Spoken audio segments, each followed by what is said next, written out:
how to actually reshape your mind and reach, the purpose that you want. Okay. Now for this case study, we're going to look into the Buddha for this one. Okay. Because I think society has things pretty backwards. I mean, in a lot of cases, society is a bit backwards about how they do things, but specifically we're going to look into the Buddha. Now the Buddha's story, as you may or may not know, was that he was born into a life of pure privilege and pleasure, right? He was given everything he wanted, and he was guided away from all sorts of suffering, right? That's how he grew up. So all he knew was privilege and pleasure.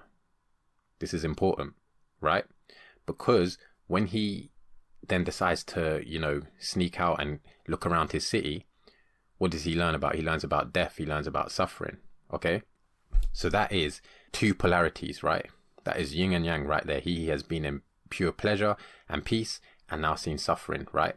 And these changes have been quite instant.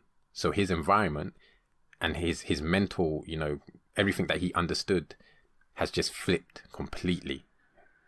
That's important because it's that change of environment, right, that then starts to get the brain pumping, that gets the brain's juices flowing and making you start to think, okay, things aren't as they seem. And then you start questioning everything and you start reshaping your mind. Okay. So that's the first point that is pretty important, and we'll come back to that.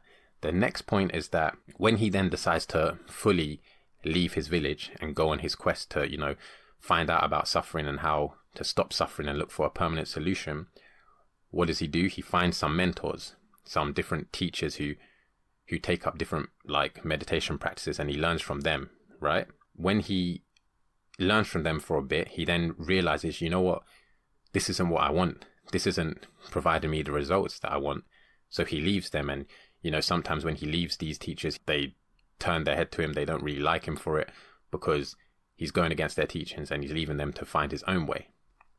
And obviously, eventually, through all those trials of, trying out different things, keeps reshaping his environment, his mindset, he finds what he's looking for. He reaches enlightenment, and then he has a bunch of disciples and followers, right, that he then teaches and things like that. So that's a quick summary, right?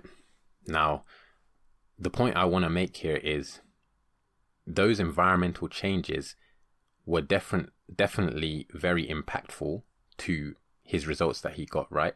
His questioning everything he knew and being subject to a completely different environment definitely had a big contribution to his success in reaching enlightenment. So a little side note here, or something that I find a bit funny or a bit confusing, is, if you're born into a monastery, right? And you become a monk or whatever, and you go on that path of reaching enlightenment, it kind of goes against the life that the Buddha lived, because so it's almost like a polar opposite from what the Buddha's father done, right? Because the Buddha's father gave the Buddha a life of, pleasure and peace. And when you are born into a monastery, you kind of have a really simple life of, a restricted life, you could say. And again, there's nothing wrong with that, but where's the change of environment?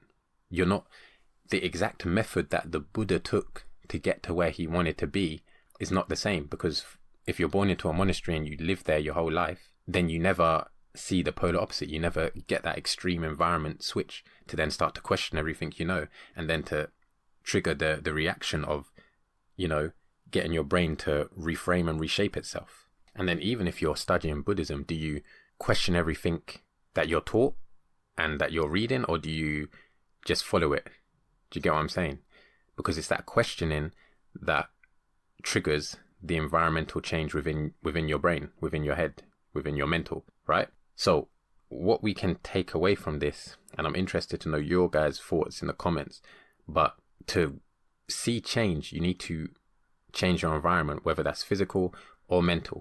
Do you understand? You need to start by questioning everything and experiencing the other side, experiencing both sides. Then you have a wholesome view of what's going on, right? And from there, you can start to reshape your mind to fit your purpose and, build the life that you want, whether you want to reach enlightenment or you want to build generational excellence, which is what we speak about on this channel. I don't know if you heard that. Sorry, there was police sirens going on outside. But that is what we're aiming to reach. So question everything you know. Ask yourself, why am I studying this? Why did they say this?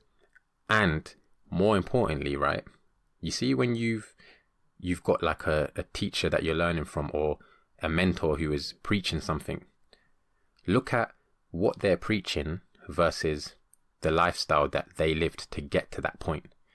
Because if what they're preaching doesn't align with the lifestyle that they lived or their journey, then you may be missing some things here. Do you understand? It could be the fact that their environment and their path is what led them or what gave them the resilience to achieve what they achieved. Do you understand? So once you understand this, you can start to shape your environment to become the person you want to be, whether that's your external environment or your internal environment. And with that being said, I want to thank you guys for watching. The last video that we done, I made about the rat race, got some good responses. It actually got quite a few views, which is different for this channel. So I was happy with that. And thank you for everyone who supported and the new subscribers who are here. We're going to keep going.